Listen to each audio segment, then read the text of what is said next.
de 47 años en el periodismo, autor de una larga lista de libros como Las Damas del Poder y García Luna, El Señor de la Muerte.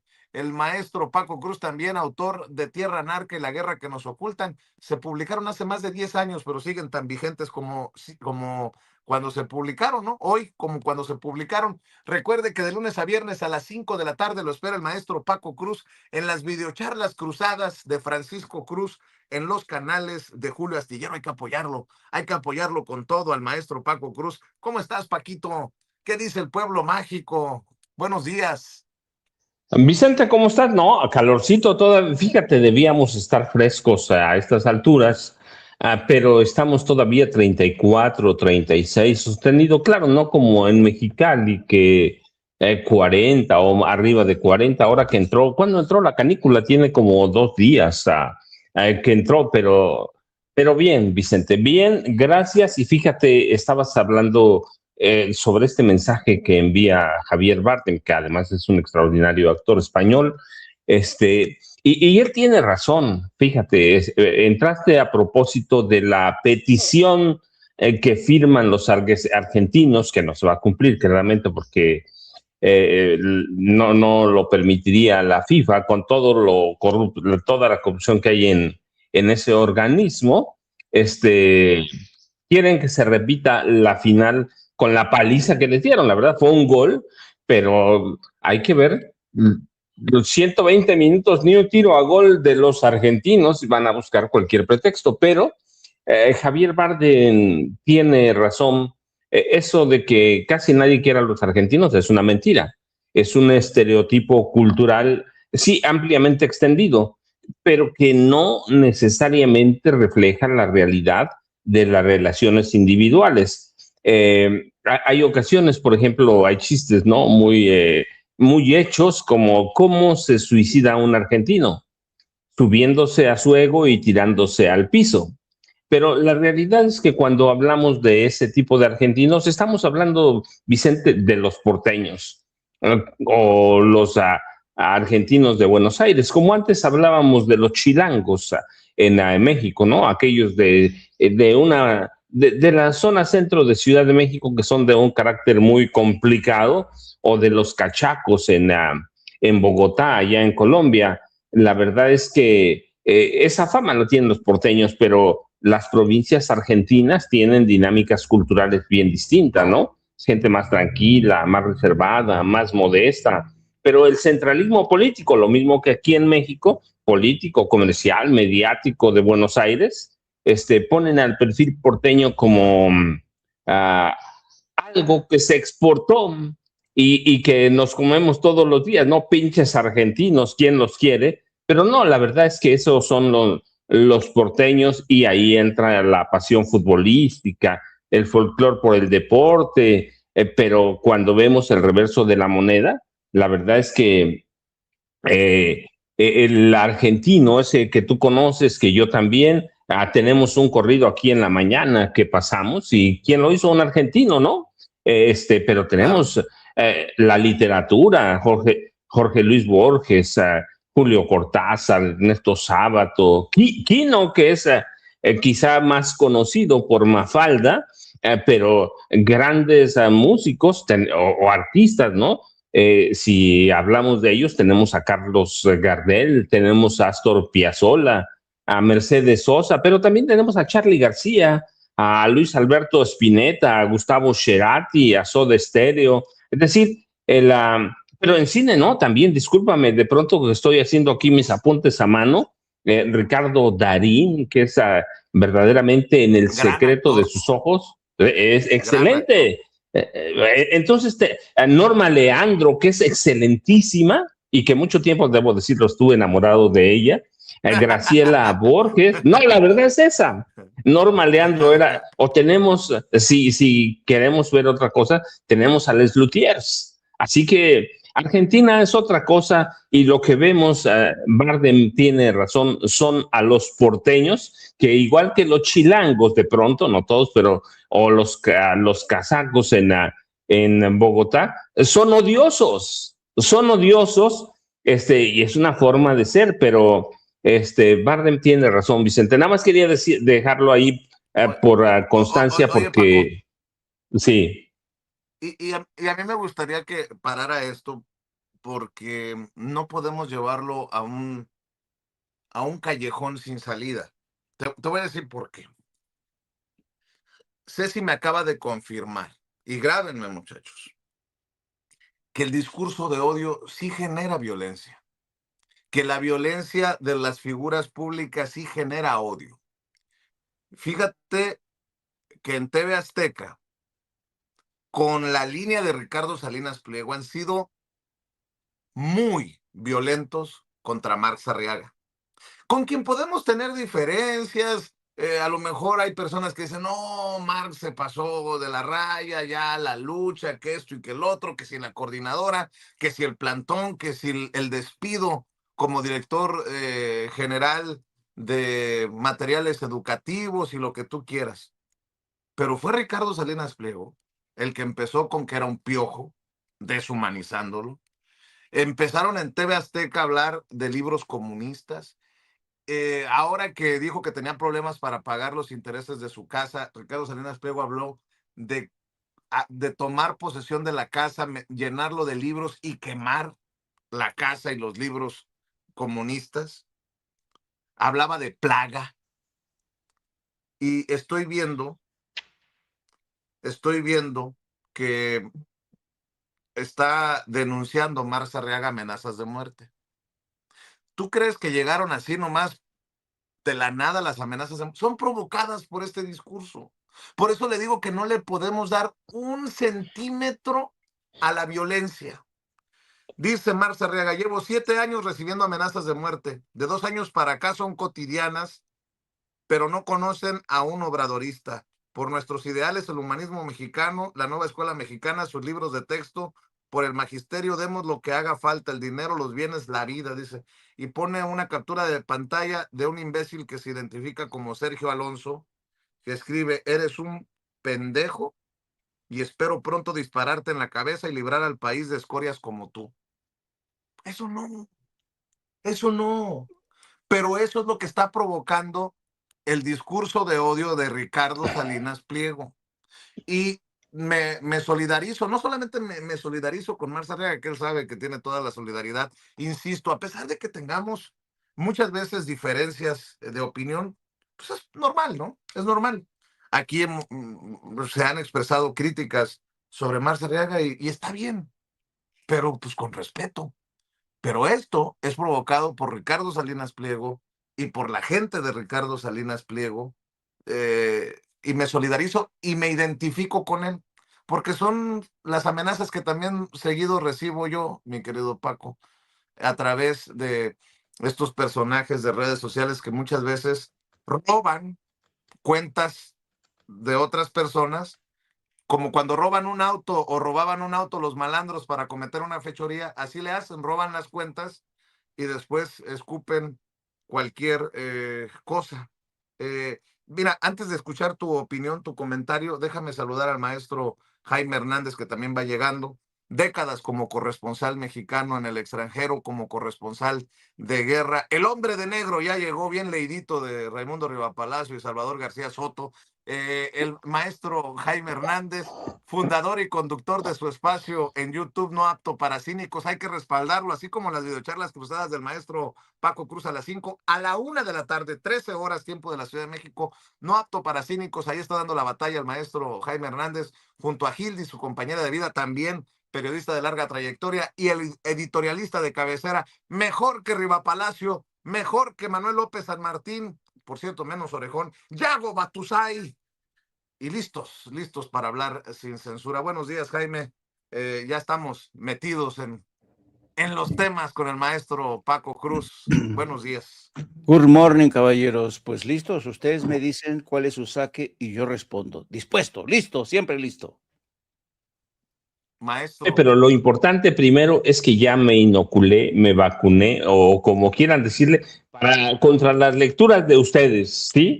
Rivapalacio en la mañana, la verdad es que no podría desayunar, no tendría estómago, pero no. Esto es, eso es en broma, pero déjenme decir. Por eso Jaime desayuna como a mediodía, antes del programa. No, pero déjenme decirle, no, sí hay que leerlos, siempre hay que leerlos. Yo lo digo en broma, pero no, sí hay que leerlos, hay que leer a él, Arriba Palacio, a Sarmiento, a López Dóriga, a este otro muchacho, Loret de Mola. Hay que leerlos a todos, va, sí. No importa que sean corruptos, hay que saber qué piensan, qué dicen, qué inventan, no qué piensan, porque eso ya sería mucho. Su capacidad de análisis es nula, pero su capacidad de inventiva, de invención es grandísima. Y finalmente están en esos grandes medios que pueden no gustarnos o los podemos denostar y decir lo que pensamos y lo que son en realidad, pero ahí están y están dando lata y enchinchando. Y a eso, déjame decirte eso, con eso entro al tema, Vicente y Jaime. La verdad es que en este país, Jaime lo debe recordar muy bien y tú también, el discurso polarizante de odio no nace con López Obrador, nace en el gobierno de Vicente Fox Quesada, que tiene un lenguaje no confrontacional, sino un discurso despectivo, de odio, de choque, un discurso clasista. Cuando llega a la presidencia, incluso con ese discurso de odio, primero contra el Partido Revolucionario Institucional, que después nos enteramos, porque además lo vivimos en ese proceso, fue una farsa, era un teatro.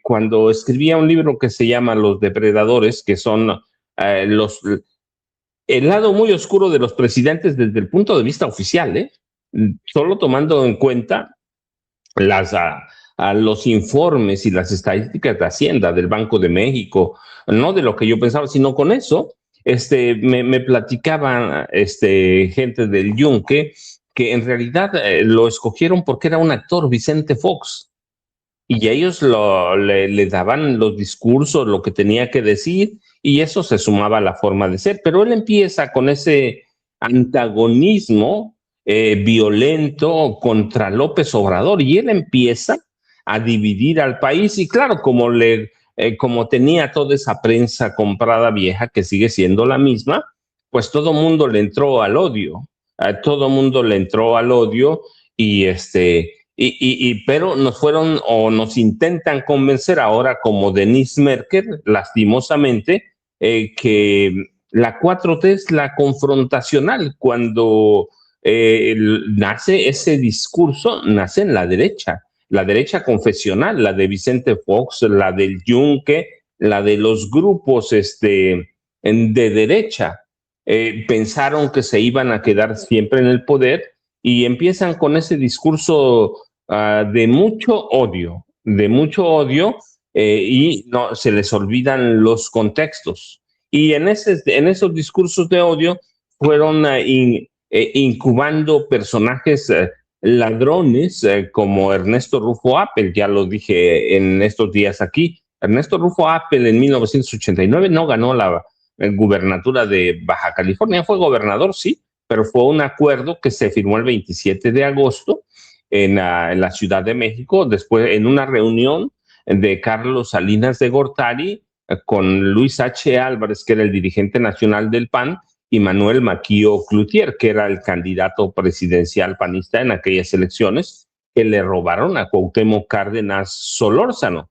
Fueron incubando delincuentes organizados que se dedicaban a la delincuencia organizada. Ahí no solo el Rufo, tenemos, por ejemplo, a Felipe Calderón Hinojosa, tenemos a Genaro García Luna, a Margarita Zavala Gómez del Campo y toda su parentela, tenemos a Ricardo Anaya Cortés, tenemos a Jorge Romero Herrera. Se incubaron camadas de delincuentes de alta gama.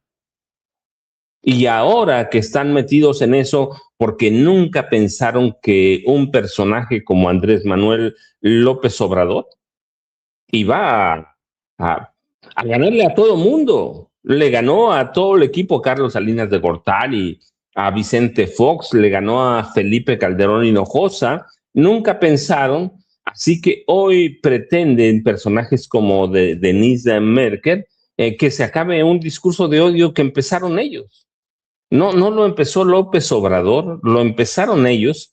El López Obrador desde su usó o creó, primero creó y luego usó su conferencia mañanera. ¿Para qué? Para responder a todas esas campañas de odio, esas campañas que hemos visto desde 2018, pero que en los últimos 10 días, hay que decir, con la narrativa del crimen organizado golpeando las puertas del PAN y del PRI a través de un personaje como Ernesto Rufo Appel, y a través de eso y a través de, claro, de esa masa amorfa que se llama como Partido Somos México, esa derecha ruin, radical, populista, intenta sembrarnos o sembrar el discurso de odio. Cuando no tiene recursos, no tiene ideas, no tiene debate para recurrir a algo, entonces, ¿qué están haciendo? Están desinformando, están tergiversando, están mintiendo y están enfocados en ataques personales. No solo es a Ricardo Salinas Pliego, ¿sí? El enemigo común de esos grupos de derecha que tienen muchas derivaciones es crear, somos nosotros, intentan crear una amenaza inminente, ¿sí? Crear una amenaza inminente de que Morena es el crimen organizado, cuando históricamente, ellos han sido el crimen organizado. Ellos controlan el crimen organizado. Bueno, ahí está Rufo Appel. Ahí están los cárteles de la droga. ¿Quiénes los controlaban? Primero el PRI y después eh, el, el PAN a través primero del gobierno de Vicente Fox y luego del gobierno de Felipe Calderón. Miren, nada más para cerrar este comentario, que tiene, la verdad es que es un tema que nos puede dar mucho, pero de pronto desmentir un dato falso o desentrañar una tergiversación requiere tiempo, requiere pensar, requiere explicaciones sencillas o a veces complejas, pero la requiere pensar. En cambio, lanzar una acusación falsa, un ataque rabioso lleno de groserías, toma segundos y lo que tratan es esto. Nosotros lo vimos ahora a través de Salinas Pliego, pero la verdad es que vimos ayer a Eduardo Verástegui, a Pedro Ferriz de Con, a Marco Rubio también con esa cosa de allí vienen los comunistas, o a Rosario Robles Berlanga, armando teorías de conspiración para que supuestamente, loquísimas de veras, yo digo, están salidos de la realidad, armando teorías con Javier Lozano de que si Morena gana en 2027 cómodamente las elecciones, como va a pasar seguramente, van a sembrar el camino para el regreso de Andrés Manuel López Obrador. Verdaderamente están loquísimos, están idos y están sembrando ese discurso de odio, y periodistas, entre comillas, como Denise Merker, lo que intentan es culpar a Morena y decir, ustedes bájenle, aunque los otros le sigan mentando la madre, aunque los otros lo sigan aplastando. Así que hay que tener mucho cuidado, pero lo que pasa con los porteños, los argentinos, aquí pasa aquí también. Y lo estamos viendo con estas voces que, la verdad, Salinas Pliego se pasó de la raya. Vicente y Jaime, buenos días a los dos.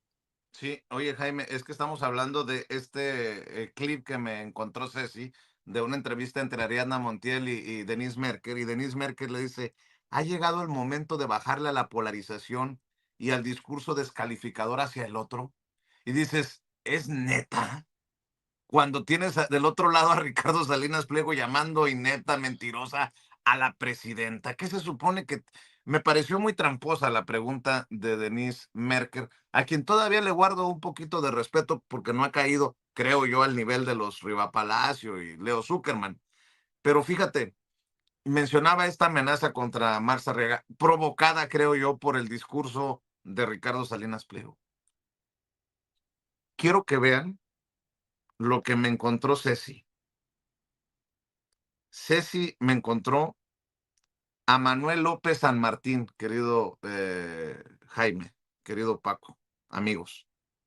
Dice Manuel López San Martín, este nuevo ataque contra Ricardo Salinas Pliego es el ejemplo perfecto de cómo opera un régimen mentiroso y autoritario. Uno que ataca a ciudadanos con dinero público y construye verdades desde la trampa y la mentira. A ver, suéltalo, Ceci, por favor. Es el ejemplo perfecto de cómo opera un régimen mentiroso y autoritario. Uno que ataca a ciudadanos con dinero público y construye verdades desde la trampa y la mentira. La historia está clara y es pública, aunque Palacio Nacional quiere engañar y la turba de propagandistas al servicio de Jesús Ramírez Cuevas alimente la mentira. Un usuario en redes sociales, José Díaz, escribió esto: ICE, haz lo tuyo.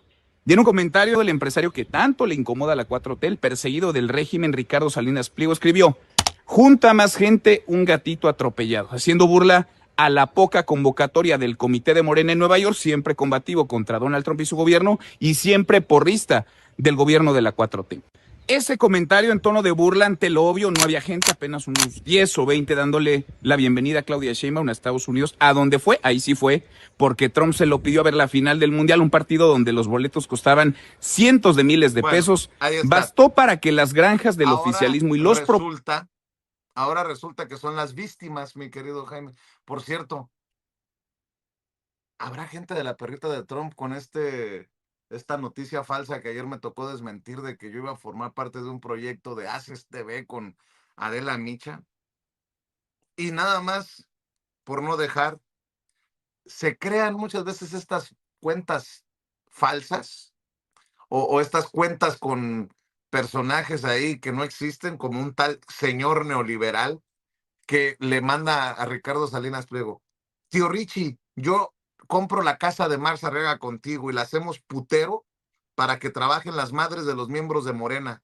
Le entras, va a estar muy divertido ver a todos esos hijos de puta conviviendo juntos. Si no existiera esa cuenta, uno diría, pues un pendejo, ¿no? ¿Y qué tal si Ricardo Salinas Pliego los tiene identificados y sabe quiénes son? Porque le contesta a Ricardo Salinas Pliego: suena tentador. Si ese no es un discurso de odio, compárelo con lo que yo pongo en el título: Apague TV Apesta. Eso es muy diferente, Apague TV Apesta, a toda esta sarta de insultos y de... Bueno, ¿cómo ves, mi querido Jaime? ¿Ya oíste el saque del maestro Paco Cruz? Venga. Jaime, antes de que empieces, mira, que no le levanten falsos a Vicente de que tiene un proyecto con Adela Micha. Vicente es fan de Reina Idea, así que no, eso no puede ser posible. No les había dicho, pero va a chorrear mucha lana, mi querido Paco, mi querido Jaime, para no andar batallando. No, no se crea, no se crea. Mi querido Jaime, voy contigo. No te escucho, por cierto, Jaime. No te escucho. Hello, ¿ya? Dile al pinche Yago que no ande moviéndole a las máquinas. Oigan, no, ay, ¿por dónde empezar, mano? De verdad es que yo creo que ya estamos en una era en donde el periodismo de calidad, pues ha pasado a mejor vida en muchos sentidos, ¿no? Si nos remitimos, por ejemplo, al caso del Capibara, pues, López San Martín, de verdad es que este muchacho, yo no sé cuánto le inyecte de dinero a Ricardo Salinas Pliego, pero el muchacho es agradecido, ¿eh? Ataca con todo para proteger a su jefe. Y qué tristeza, ¿no? Porque mira, y lo digo yo desde mis 70 y tantos años, qué triste que en el futuro todo mundo te marque y te vea como un esbirro de Ricardo Salinas Pliego. Híjole, no sé. Yo soy de la gente que cree que es malo crecer a la sombra de alguien. Tú tienes que forjarte tu propio camino. Pero cuando forjas tu camino, tu destino a la sombra de una porquería humana como Ricardo Salinas Pliego, un narcoempresario, un buleador, el fiel representante de la cultura de la intolerancia y la violencia, qué triste, porque en el futuro tu vida va a estar asociada para siempre a este personaje tan asqueroso como es Ricardo Salinas Pliego, un hombre que siembra tempestades y luego se queja de las chaparrones que le caen desde Palacio Nacional o desde la crítica justa que le llegan desde distintos medios o desde comunicadores como nosotros, ¿no? Porque yo siempre he creído el viejo principio que marcaba la canciller alemana Angela Merkel, que decía: ten cuidado con lo que dices, porque siempre hay alguien que te va a responder, ¿no? Y nunca mejor hoy este adagio es cierto, ¿no? Hoy teniendo las redes sociales, teniendo X, teniendo todo, tienes que tener mucho cuidado con lo que dices porque siempre hay alguien que te va a contestar y quizá en ese proceso te vapulee, ¿no? Te deje hecho caquita, como le ha pasado el señor Ricardo Salinas Pliego, que ha sido incapaz de quitarse el mote de la perrita de Donald Trump. Pero todo esto también habla del pésimo estado de salud que guarda nuestro periodismo en México, de verdad. No es que en el pasado periodistas ya veteranos como el maestro Paco Cruz o yo, hayamos vivido el paraíso tropical, ¿no? No es cierto, o sea, el periodismo siempre ha sido puñetero, el periodismo siempre ha sido un terreno bastante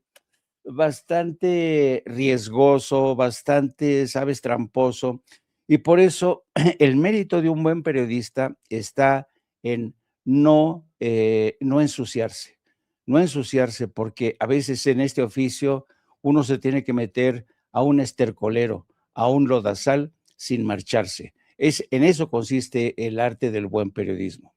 ¿Y por qué hablo del periodismo a partir de lo que está ocurriendo con el señor Ricardo Salinas Pliego y todo lo que rodea a TV Azteca, que practican todo menos algo que se llame periodismo? Porque en el curso de los últimos años, y precisamente desde que Andrés Manuel López Obrador ocupó la presidencia en México, la violencia contra periodistas, la muerte de periodistas se ha convertido en un tema recurrente. ¿Por qué? Porque siempre es preocupante, ¿no? Siempre es trágica la muerte de un periodista. Se le conoce muertes relevantes.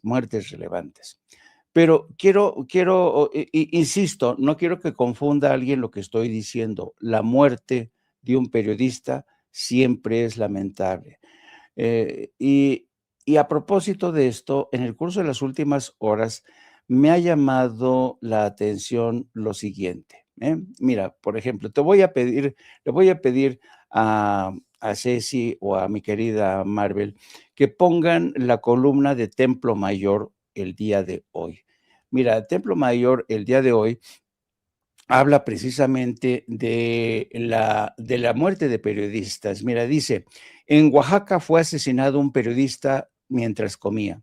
En Michoacán se reportó la desaparición y luego fue encontrado el cadáver de un empresario restaurantero. Y en Morelos, el alcalde de Temoac fue ejecutado en su oficina. Registrados como delitos de alto impacto, ocurren en la misma semana en que 10 personas fueron ejecutadas en Zacatecas y varios de esos cadáveres aparecieron colgados de un puente. El gobierno federal ha insistido en que hay un descenso notable en homicidios, puede ser, pero el evidente repunte de violencia registrado después del Mundial indica que no fueron crímenes de ocasión como un robo, sino ejecuciones planeadas, ¿no? Bueno, esto es el Reforma, ¿no? Ahora, fíjense bien lo que trae El País, por ejemplo, ¿no? El País dice, asesinado por ser periodista. México muestra su lado más tenebroso contra la información libre. Esta nota está firmada por Cédric Cassiel, que es un periodista, es buen periodista, pero tiene su sesgo muy hacia la derecha. Es esta gente que tenía acceso privilegiado a la Suprema Corte de Justicia. Les voy a leer, porque de verdad, permítanme, porque vale la pena para ver que vean cómo maneja Cédric Sarrión la información. Dice, es la crónica de la muerte de este periodista. Dice, la imagen produce desamparo. El periodista oaxaqueño Francisco Alejandro Leiva Aguilar estaba comiendo en la calle, en un negocio de quesadillas y tacos sobre la acera, cuando al asesinaron a balazos unos sujetos a bordo de una moto. Quedó sentado, con el cuerpo echado hacia adelante y la cabeza apoyada en la mesa. Vestía unos pants, playera, tenis, ropa que uno llama de casa, nada formal. Lo que alguien se pone para ir a un mandado y volver enseguida. Le colocaron una manta sobre la cabeza para atenuar las fotografías del crimen. Todo en la imagen indica vulnerabilidad. El acto de comer, el negocio austero, la vida y la muerte de Leiva, su trabajo de periodista, el séptimo que es asesinado este año en México. El crimen ocurrió en San Pablo Etla, a 40 minutos en auto de la capital de Oaxaca. Una vez más en México, uno de los países más peligrosos para el desempeño de la profesión. Leiva, de 60 años, era periodista independiente y un columnista muy crítico y directo con el gobierno del estado, encabezado por Salomón Jara, del oficialista Partido Morena. Bien. Digamos que esta crónica no está mal, un poco mediocre, pero no está mal, está mal. Pero, ¿saben lo que me llama la atención? Desde que Andrés Manuel López Obrador asumió el poder y hoy que continúa bajo Claudia Sheinbaum, las muertes de periodistas tienen que ver con la libertad de información, etcétera, etcétera, etcétera. Pero, ¿por qué será que este nuevo periodismo, la del País, la de otros medios como Reforma, el Universal, se empeñan en consignar la muerte de periodismo, una muerte de alto impacto, como dicen? ¿Y por qué no se habla, digo yo, de la muerte del buen periodismo? ¿Por qué hablan de la muerte de 1, de 7, lo que va del año, pero por qué no se habla de la muerte del buen periodismo? ¿Por qué no se habla de cómo se pervirtió el periodismo? ¿Por qué no se escribe de cómo en la época que estamos viviendo el periodismo se ha convertido en un sicariato? Es notable, ¿no? Porque desde que Andrés Manuel llegó al poder, Claudia Sheinbaum llegó al poder, se habla de la muerte de periodistas y que México es el lugar más peligroso, pero no se habla de la mierda en que se ha convertido el periodismo. ¿Y qué decir cuando viene un agravio comparativo? Porque, ok, sí, yo digo que la muerte de un periodista es trágica, es grave. ¿Y por qué no se habla también de los más de 300 periodistas que han muerto en Gaza, ejecutados por Estados Unidos e Israel? ¿Por qué no se habla de los periodistas que están en la mira de los ataques de Estados Unidos en Irán? ¿Por qué no se habla de los periodistas que muchas veces son ejecutados en Centroamérica por gobiernos que han regresado al poder o en Colombia? Es decir, yo creo que aquí estamos realmente ante un fenómeno de cobertura periodística muy conveniente, porque esta crónica de Raziel en El País, que se difunde en México y en España, ¿sabes? Confirma la vieja teoría de que en México la vida no vale nada, ¿no? El País, que tiene una línea conservadora, identificada más que nada por la derecha, y nada más hay que ver la parrilla de colaboradores que tienen al servicio de México en El País, se da uno cuenta que ese periódico llegó para colocarse a la derecha. No son amigos de Morena, no se identifican con el movimiento de la 4T. Por lo tanto, hay que darle leña a la 4T, hay que señalar puntualmente y literariamente la muerte de un periodista que estaba comiendo unas quesadillas, y eso habla de la gravedad de lo que ocurre en México, pero no se les ocurre hablar de la mierda que escriben todos los días los Riva Palacio, los Salvador García Soto. Yo no he visto un artículo de opinión, de crítica hacia ese tipo de periodismo que ha llegado para tratar de socavar el poder de la 4T, un movimiento político que ha llegado para quedarse y que representa la más seria amenaza para Estados Unidos, ¿no? Porque por primera vez en mucho tiempo los ciudadanos en México están despiertos. Solamente quería traer este apunte, pero otro tema que me está llamando la atención. Fíjense que últimamente, a mí no me extraña en absoluto que Kenia Rabadán haya presentado al señor Rufo Apel como un preso político, que lo están colgando de ahí, que es injusto, que el exceso de violencia, que fue una cosa impresionante. Por cierto, ya lleva una de las audiencias más extensas que se han dado en la historia de este país. Ya llevan más de 25 horas en la audiencia que se ha llevado por capítulos, por episodios, pero me llama mucho la atención que no solamente es Kenia Rabadán, sino que, por ejemplo, gentes como Ricardo Pérez Ricard hable de justicia selectiva en su columna y diga que la detención, fíjate, ¿quién iba a decir que Carlos Pérez Ricard iba a coincidir un día con Kenia Rabadán hablando de justicia selectiva y diciendo que es realmente, coincidiendo con Kenia Rabadán, diciendo que en muchos sentidos el señor Rufo Apel se ha convertido en chivo expiatorio en un momento bastante sospechoso o por no decir propicio. ¿Y quién iba a decir que un día iban a coincidir Kenia Rabadán, el señor Pérez Ricard y Aguilar Mamín? Porque Aguilar Mamín publica y va en el mismo sentido que el señor Carlos A. Pérez Ricard en Milenio, porque en Milenio dice Rufo y la arbitrariedad legalizada. Le están saliendo defensores a Rufo por todos, hasta por debajo de las piedras, diciendo que es una arbitrariedad lo que está haciendo Ernestina Godoy, la fiscal general, y me llama poderosamente la atención. O sea, ¿cuántas veces hemos aquí criticado la falta de una cultura de rendición de cuentas? Y por primera vez que hay una rendición de cuentas, saltan todo mundo, incluido personajes como Pérez Ricard, que sea de ultraderecha y que defienda la causa así de la ultraderecha. A mí más bien intentaba más o menos mantener un equilibrio, ¿no? Pero ahora me llama la atención que todo mundo se suba al carro, al ferrocarril del señor Rufo para defenderlo y presentarlo como un preso político y como una víctima del sistema. Ayer o un par de días hablaba de Jorge Cepeda Patterson, ¿no? Que es otro columnista que ha sido visto como, pues no sé si cuatrotero, pero sí un columnista hasta cierto punto imparcial.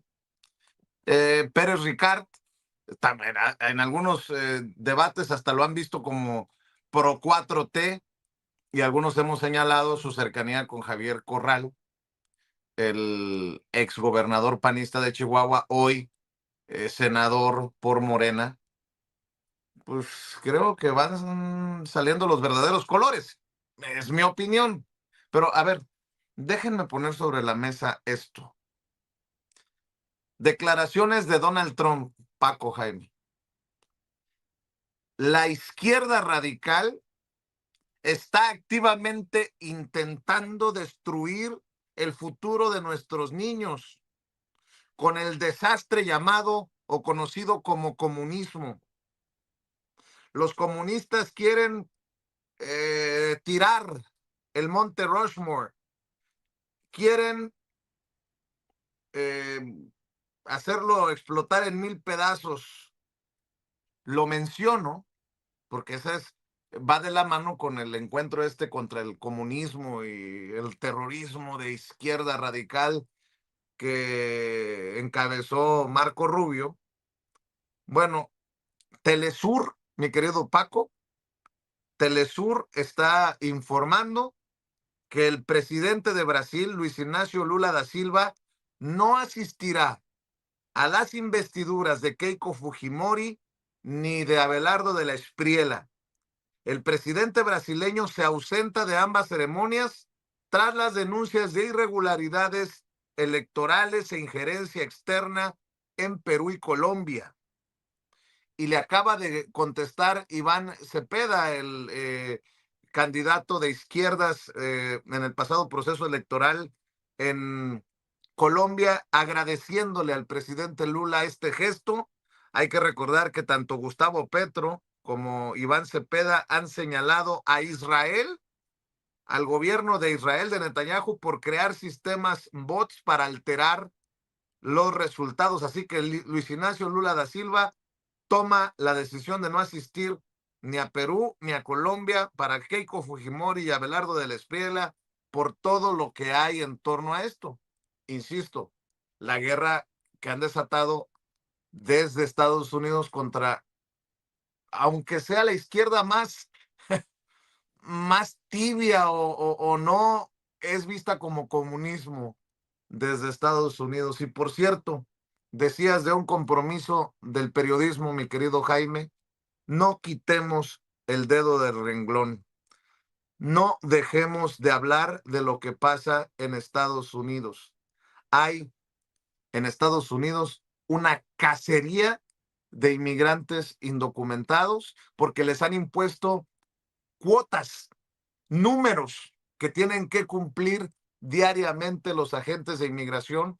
Y estaba viendo un reporte que apunta a que los más experimentados no son los que están en las calles. Los agentes de inmigración que están en las calles son los recién contratados, los novatos, y podrían estar incluso hasta gente que no está mentalmente equilibrada, que se dedica a estos operativos. Mire, por ejemplo, lo que ocurrió en Brownsville, en Texas, es el video número 1, mi querida Marvel. Vamos a ver y escuchar. Happened. Who's the boss at who's the foreman here? I am. You are? Okay, Yeah. look. So obviously we're What's with going us. We're doing good, man. How y'all doing? Look, good. Let's go over here because there's amps right there. So this is, happened? and you're free to record, man. Yeah. This is who I'm looking for, man. I'm looking for Rudolfo Zacarias Moreno. And I know one of these plates came back to him. No. You know? No? Nah. Okay, look, check this out. So what about this guy? This guy look familiar? Nope. His name is Ruben Lopez Guerrero. Nope. All right, you mind if we talk to these guys? Is there right? No, we good. I Okay. mean, if they want to talk, go ahead. Okay. I mean, All right. Let me talk to Did someone talk to him? Yeah, he's good. I'm good. Okay. what's going All right, on? so anyway, yeah, that's what it That's is. it? Y'all just looking for them? Just those two, We man. don't know them. Okay. Well, we'll be out of here in a second then. All right, man. For verification, real quick. Why you trying to take a picture of me? I'm not taking a picture of you. I'm scanning. Well, then, nah, don't try to scan me. Fuck. Can't scan my face, bro. You can get up out of here, bro, if you want. But you can't scan my face. Hey, what y'all doing? What y'all doing?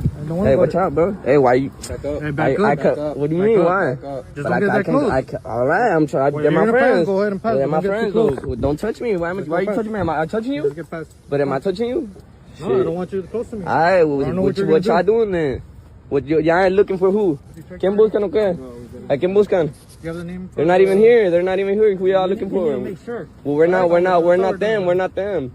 Y'all need to leave, bro. You need to settle down before I put you in cuffs, all right? Do what you got to do then.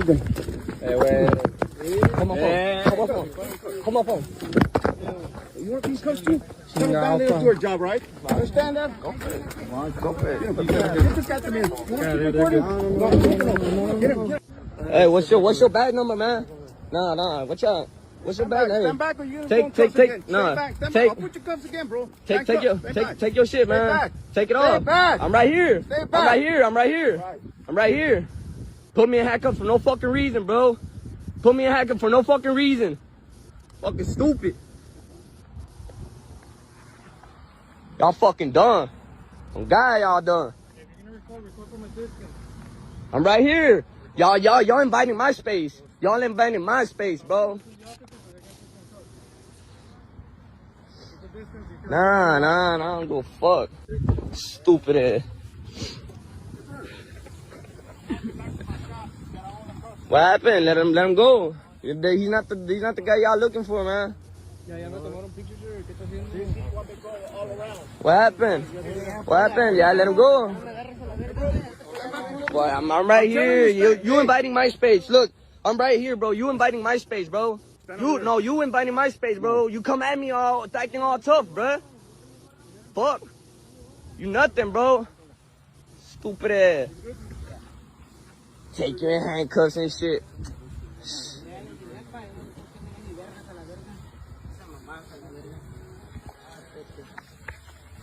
He ain't tough.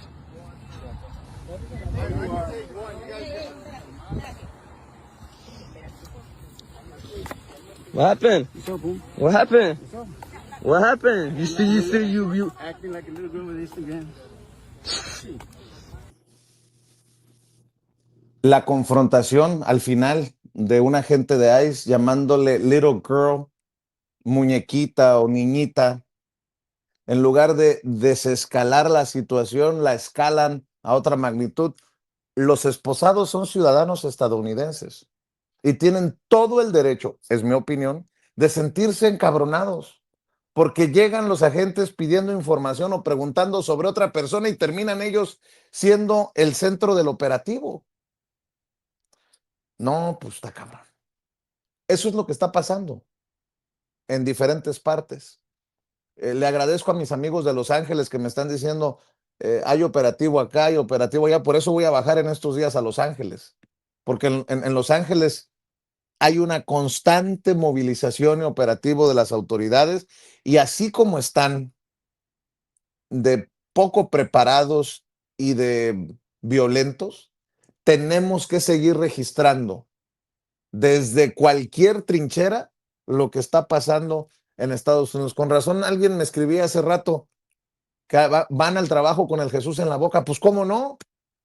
Hasta los que tienen papeles no se salvan. Bueno, déjeme saludar nuevamente al maestro Paco Cruz. Perdóname, Paco, que me haya extendido. Ahora sí vamos con esta nueva vuelta a la mesa.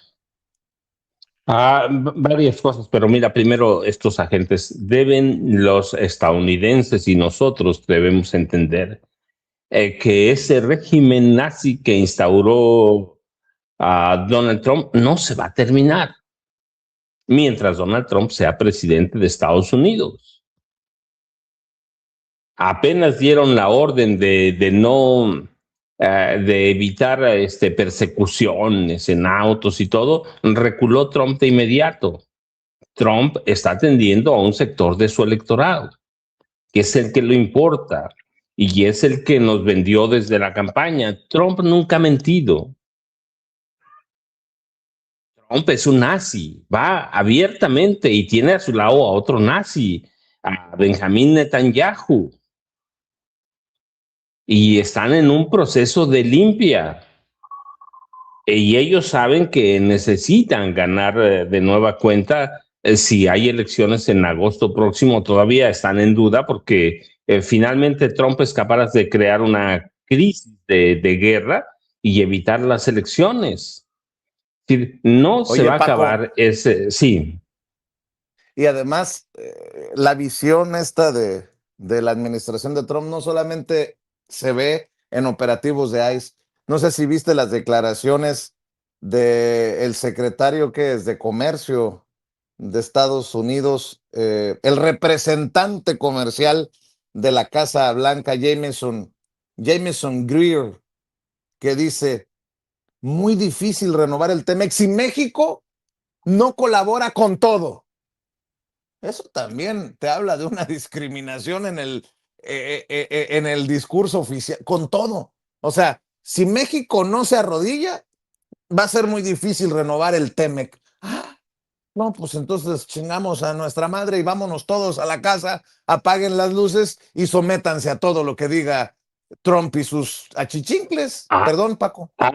No, a ver, Vicente Jaime, a estas alturas, ¿podemos pensar algo más de Donald Trump? Donald Trump quiere sometimiento.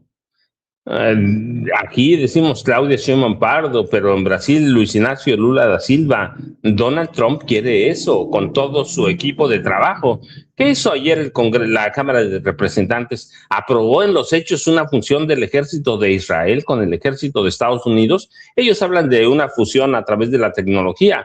Lo acaban de aprobar, todavía falta el Senado.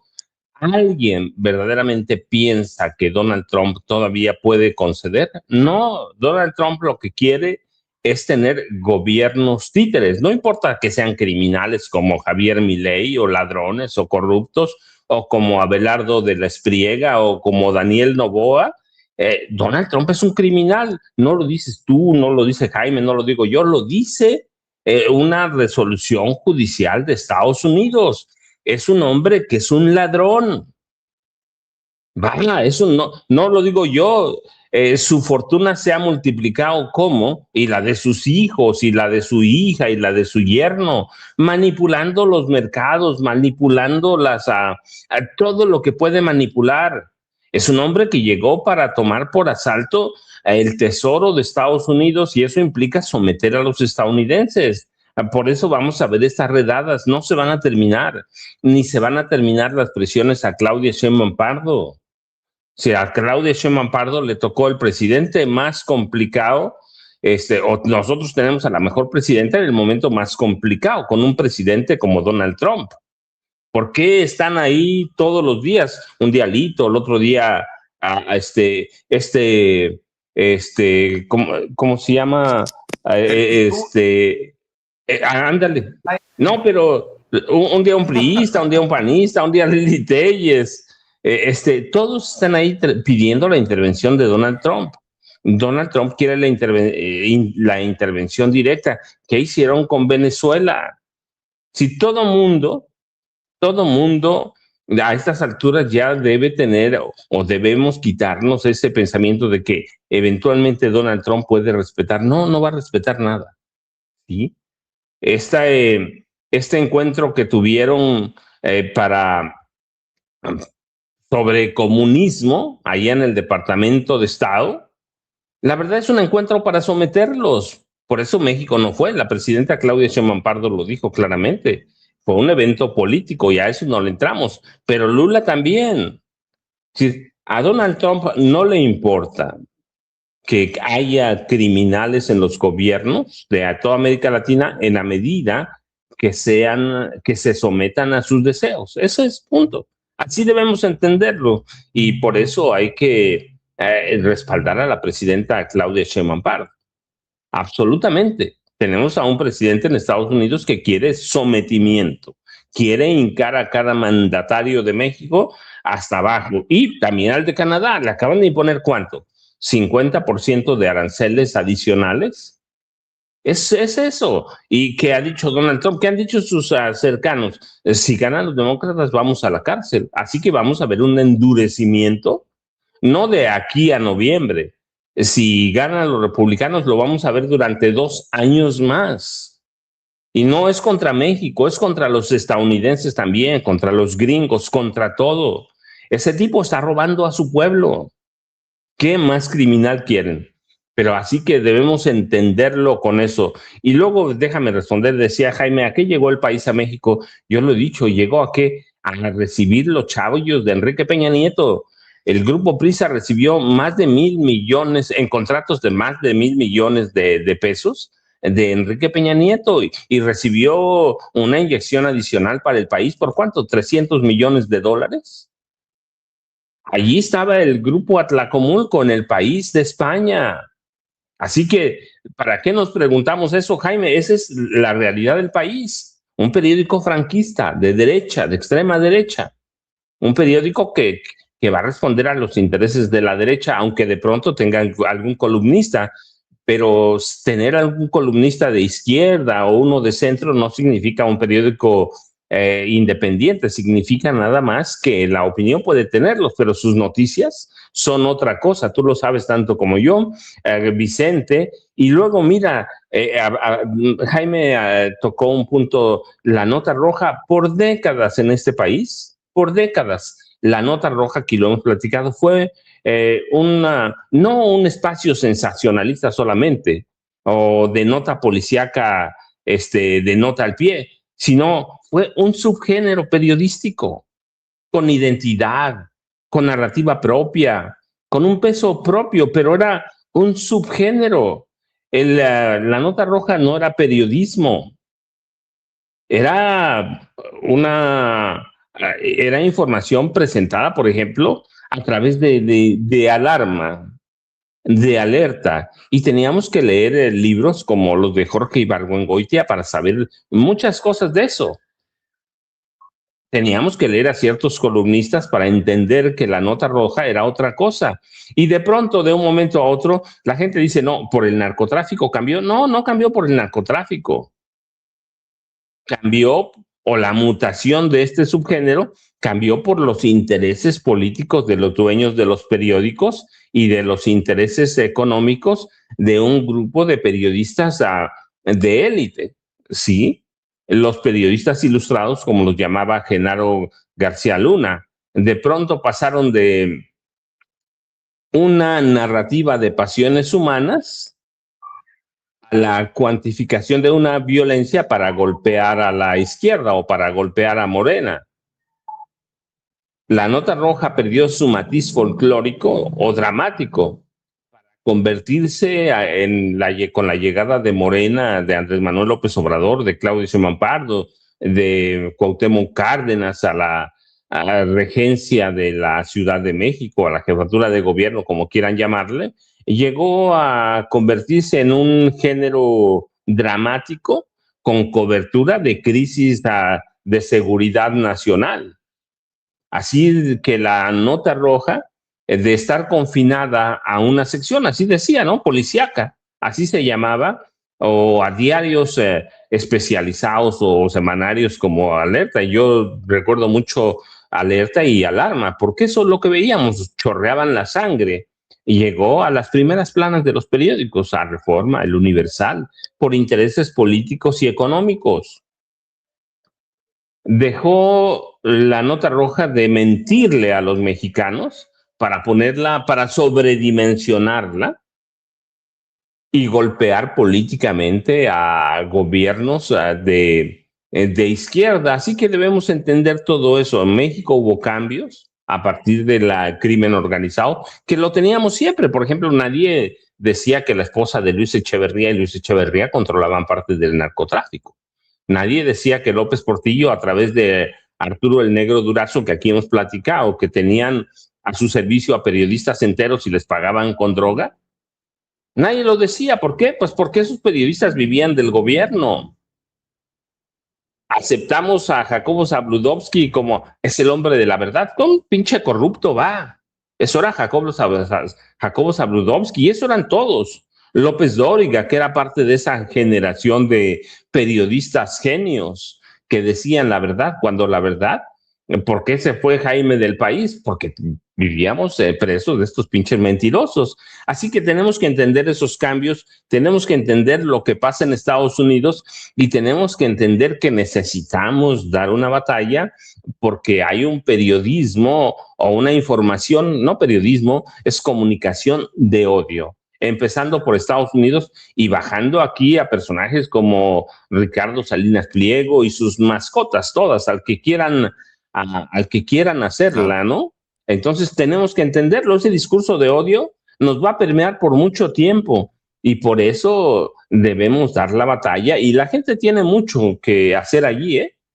Cuando hablamos de apoyos, no es Vicente Serrano, dejen decirle, Jaime lo hace también todos los días, yo lo hago también en mis espacios pidiendo el apoyo de la gente, porque darle la batalla a todos estos es complicadísimo. Ellos pueden no tener tantas audiencias, pero tienen dinero y nosotros podemos tener audiencias, pero transmitimos artesanalmente. Así que dar la batalla es complicadísimo. Y debemos entender, no son poquitos, son son en cantidad, tiene, y por ejemplo, todos los canales de televisión, todos los grandes periódicos de antes, todas las estaciones de radio. Así que nosotros de pronto nos pitorreamos de Pedro Ferriz Santa Cruz, Pedro Ferriz de Con, el hijo de Pedro Ferriz Santa Cruz, y decimos, no, pues el papá era verdaderamente el más serio, hablando con marcianos, ¿no? Pero lo que representa Pedro Ferriz de Con es ese cambio para atacarnos, para golpear, para inventar, y a eso lo pones a Larraqui, lo pones a Rosario Robles, a Javier Lozano, a todos los que tiene ahí en su mesa. Ahora resulta que esas son las mesas de los grandes corruptos. Rosario Robles ahí está. Sí, la estafa maestra y todo lo demás, todo lo que hizo o la corrupción en la que sumió al PRD con Carlos Ahumada Kurtz. Entonces tenemos que entender eso y tenemos que hacer el análisis muy serio. De pronto mucho bromeamos, pero no, la verdad es que cuando tomamos los temas en serio, es eso, de a ratito chacoteamos para hacerlo ligero, pero cuando escuchamos a San Martín, que es asquerosísimo, o cuando escuchábamos, decíamos, está loco Pedro Ferriz con cuando hablaba, ¿se acuerdan del algoritmo? O de esta, ¿qué dijo? La presidenta la jalaron altos funcionarios del FBI, de la CIA, de la DEA, para decirle que cuidado para leerle la cartilla. Eso lo dijo ahora que estuvo la presidenta en Nueva York, ¿no? Así que tenemos que tener mucho cuidado, ser muy serios y entender que vivimos un proceso que empieza en Estados Unidos y que nos afecta directamente y que aquí tenemos a nuestra derecha, que es peligrosísima. Vicente y Jaime, yo ya saben, @Paco Cruz Jiménez en X, antes Twitter, Francisco Cruz Jiménez en Facebook, 5 de la tarde en los canales de Julio Astillero, mi videocharla cruzada, y a la 1 a 3 de la tarde, Jaime Hernández sabe que ahí lo estoy siguiendo, lo estoy checando para ver qué va a decir Yago Batusay, Vicente y Jaime. Oye, sí, gracias, Paco. Jaime, a ver, la gente debe pensar, estos güeyes son muy exagerados. En la cuenta oficial de la Casa Blanca,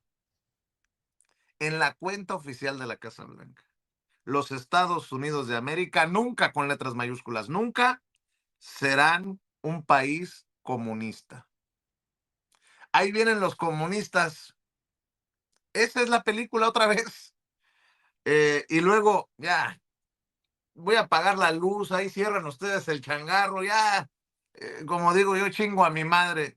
Manuel Añorbe, el pitufo, mi querido Jaime, me honra mucho recibir el reconocimiento como legislador del año. Lo asumo con responsabilidad y como un compromiso para seguir defendiendo la ley, el Estado de Derecho y la certeza jurídica, especialmente en momentos en los que desde el poder se debilitan las instituciones y se pretende someter a la justicia. Agradezco a la Federación Iberoamericana de Abogados por esta distinción. Sube una fotografía del trofeo o de la placa, no sé qué madres, pero como él creo que anda en Estados Unidos, pues ahí se la dejaron en la oficina. No, ya. El legislador del año, no, ya, Jaime, usted va a cerrar, maestro. No. ¿Qué tal el 5 pitufo? millones de dólares le dio la Barbie, Jaime. 5 millones. Exacto. Siempre fue un narcopolítico del PRI, el enano. Dicen que cuando llegó a la Casa Blanca, Donald Trump le mandó poner una periquera para que estuviera más cómodo el enano. No. A mí, yo de verdad me asquea el señor Añorbe, un político mediocre, un mafioso, de verdad, vinculado al narco desde su época de como alcalde en Acapulco. No. Qué horror. No, fíjense que también quería comentar. Fíjense nada más cuánto tiempo lleva ya la toma de Canal 11. Desde el 21 de mayo pasado, el Canal 11, las instalaciones del Canal 11, pues han estado ahí, cooptadas, capturadas, secuestradas por un movimiento medio extraño de estudiantes que dicen que reclaman mejores en el sistema educativo. Mario Delgado, el secretario de Educación Pública, ha sido incapaz de neutralizar este conflicto. Y hasta ayer, el Instituto Politécnico Nacional y Canal 11, hasta ayer, después de que tomaron el 21 de mayo las instalaciones, decidió presentar una denuncia contra quien resulte responsable. Porque la toma de este canal está llena de tantas sospechas.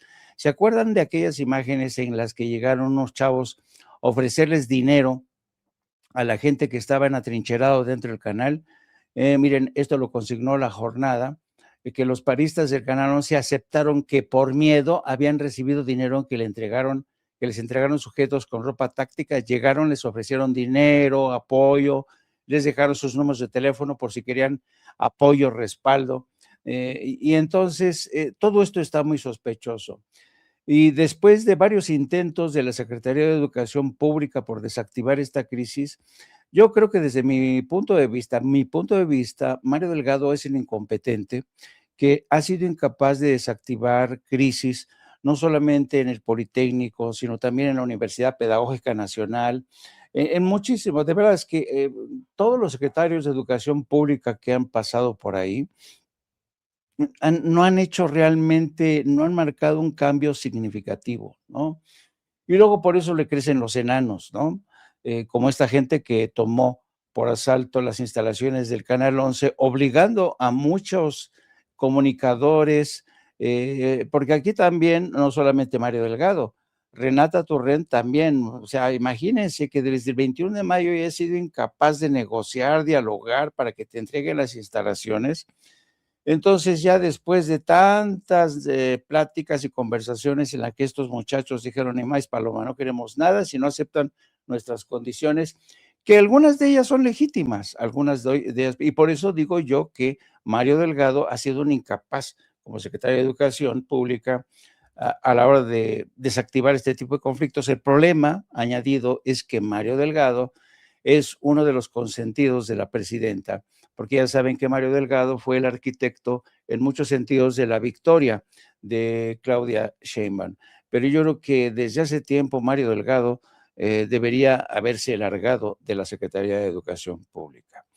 Y en otro tema, déjenme, fíjense que El País, el diario El País del que estaba hablando el maestro Paco, se lanza ahora a una apuesta bastante ambiciosa, quiere conquistar el mercado hispano de Estados Unidos, se ha lanzado, y miren, dice, nuestro periodismo bajo ataque, ¿no? Y aquí tienen a Jan Martínez Anes, que es el director del País, es el que dice, pocas veces el periodismo libre ha estado tan amenazado. Un periodismo cercano a las comunidades, la estrategia para enfrentar a Trump. Vaya, El País se lanza para conquistar un mercado que es bastante complicado. Y claro, para ello han fichado a personajes como, por ejemplo, Paola Ramos, que la vemos en la imagen a Paola Ramos. ¿Quién es Paola Ramos? Pues la hija de Jorge Ramos, ¿no? Ya la tienen ahí como columnista estrella, ¿no? Y que habla de la inmigración. Y vuelve a incurrir El País en este tipo de estrategias de enganchar a personajes que más que por su talento periodístico son hijos de, como el caso de Paola Ramos, que ya tiene su columna, ¿no? Y entonces les digo que es muy complicado. Esta no es la primera vez que El País intenta aterrizar en el mercado hispano de Estados Unidos. Antes lo hizo Juan Luis Cebrián, uno de sus exdirectores. Fue un fracaso absoluto porque el mercado hispano es bastante reacio a dejarse conquistar, y además yo creo que lo que está haciendo El País lo está haciendo en un mal momento. ¿Por qué? Porque no es buen momento para apostar e invertir por el periodismo, pero yo no sé quién mal aconsejó al nuevo dueño de El País, que es el señor Joseph Orduglian. Es un francés de origen armenio que desembarcó hace ya más de 10 años en El País con una inversión de 300 millones de euros, y con el tiempo desató una guerra, pero feroz, encarnizada. Expulsó prácticamente a todos los consejeros y accionistas que estaban bajo la férula de Felipe González. Felipe González fue uno de los accionistas más importantes del País, junto con Juan Luis Cebrián, los hijos de quien fue el fundador de la editorial Santillana. Ahorita me acuerdo, Paco se ha de acordar del dueño, Jesús, del que fundó El País, el empresario que fue, digamos, la mancuerna de Felipe González, porque El País surge como un periódico que buscaba convertirse en la alternancia informativa, porque en España, cuando muere Franco, solamente había varios periódicos, entre ellos el ABC. No había un periódico que realmente representara a la izquierda. El Partido Socialista financia. Jesús Polanco, ¿no era? Jesús Polanco, gracias, querido amigo. Jesús Polanco, junto con Felipe González, lanzan El País, y El País poco a poco se va privatizando, y las juntas de accionistas que encabezaban Felipe González, Jesús de Polanco, Juan Luis Cebrián, ejercieron un control del País durante mucho tiempo, hasta que llega Joseph Orduglian corre a patadas a Juan Luis Cebrián, corre a muchísimos periodistas que eran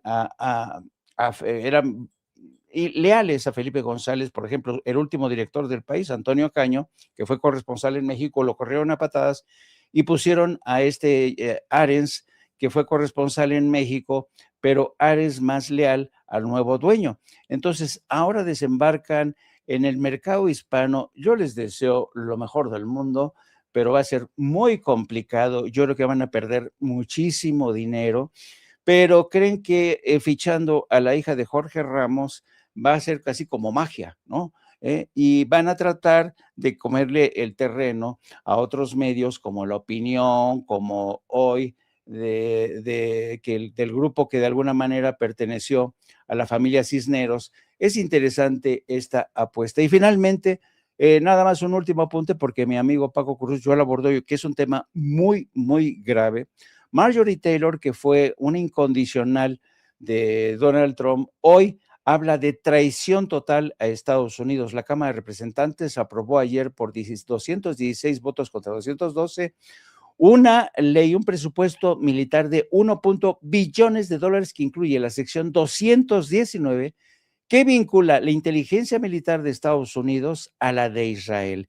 Esto es realmente, de verdad, yo estoy escandalizado por esta decisión. Pero ¿qué hay detrás de todo esto? Ustedes saben que en la actual guerra de Estados Unidos contra Irán, no es un secreto que tanto Rusia como China han estado apoyando a Irán con tecnología.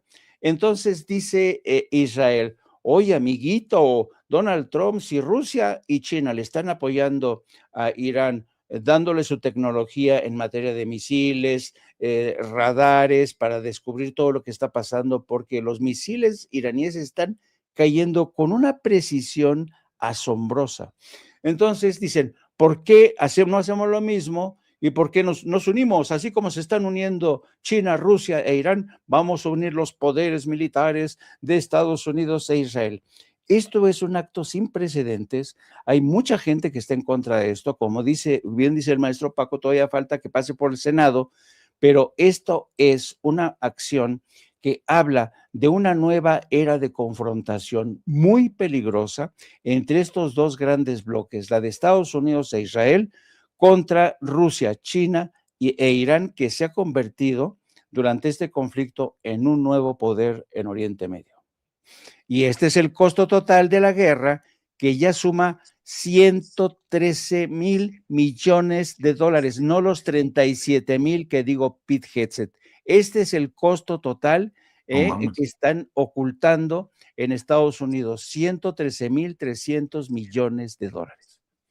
Oye, y estaba viendo que por los miles de millones de dólares que han vendido en petróleo venezolano, pues ya creo que le van a dar inmunidad a Delcy Rodríguez, la presidenta en funciones, por una situación legal que tiene en Estados Unidos, mientras, y no estoy defendiendo a Maduro, pero mientras el otro, perdón por la expresión, pero mientras el otro pendejo está en el bote, acusado de ser la cabecilla de un cártel que no existe, y por cierto va a empezar hasta en un año, en junio del 2027, creo, el juicio. Sí, el 1 de Maduro. junio de 2027 empieza el juicio, pero antes van a tener que presentar un amparo, una suerte de amparo para demostrar la inmunidad de Nicolás Maduro porque era jefe de Estado. Va a ser un proceso muy complicado para Estados Unidos, porque ¿se acuerdan cuando lo presentaron como jefe del cartel de los soles y luego resulta que no fue tal? Y se han dado de plazo un año, vamos a ver si en ese año son capaces de llenar los múltiples vacíos que tiene este proceso.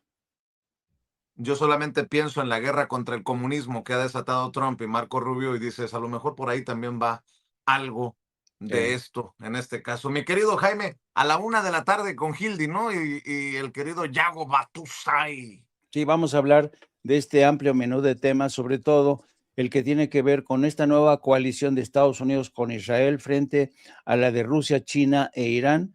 Esto es muy preocupante. La aventura del diario El País, muy arriesgada de lanzarse a la conquista del mercado hispano en Estados Unidos.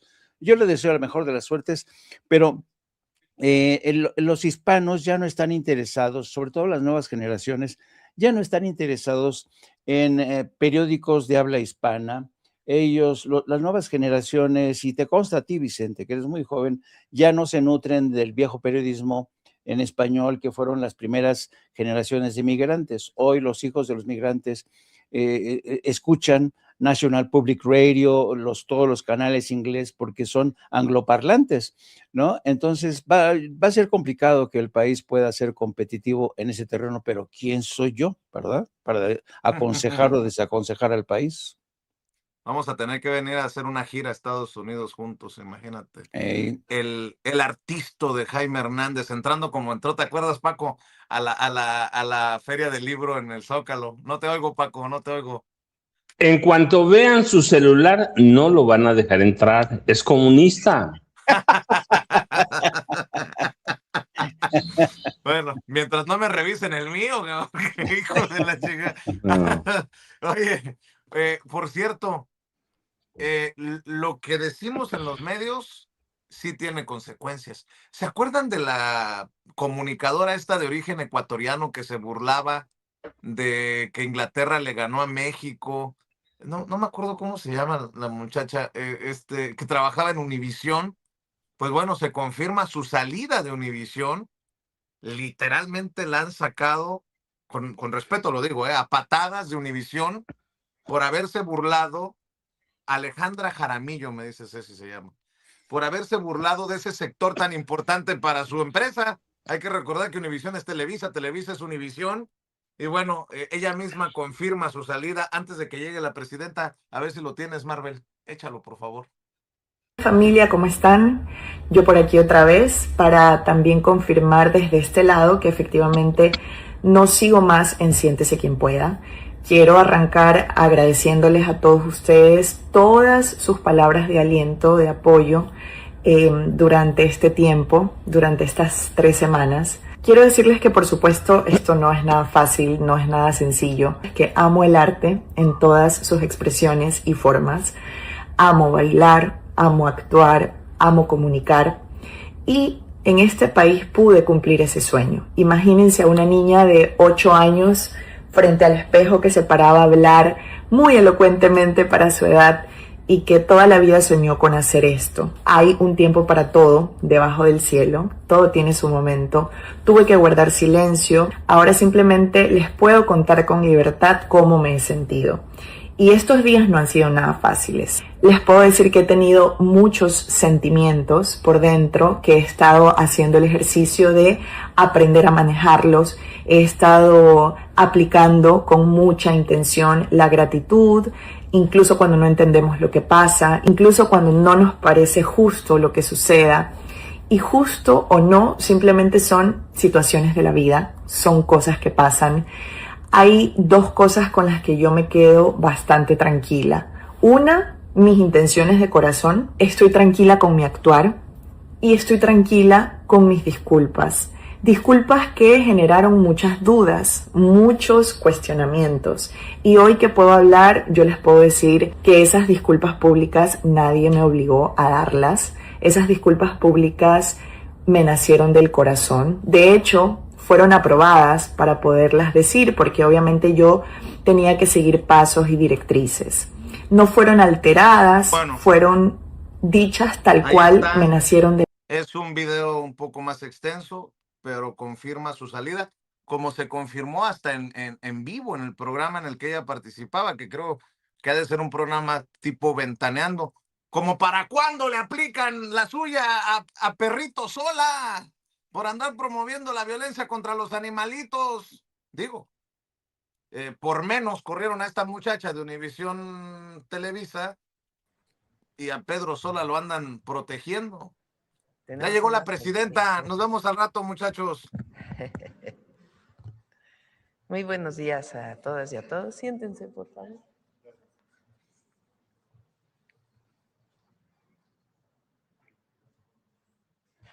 Bueno, está con nosotros Claudia Curiel, secretaria de Cultura. Vamos a hablar hoy de el avance de México Canta en su segunda edición. Tenemos el honor de tener a Armando Toledo Rosas, que ustedes conocen,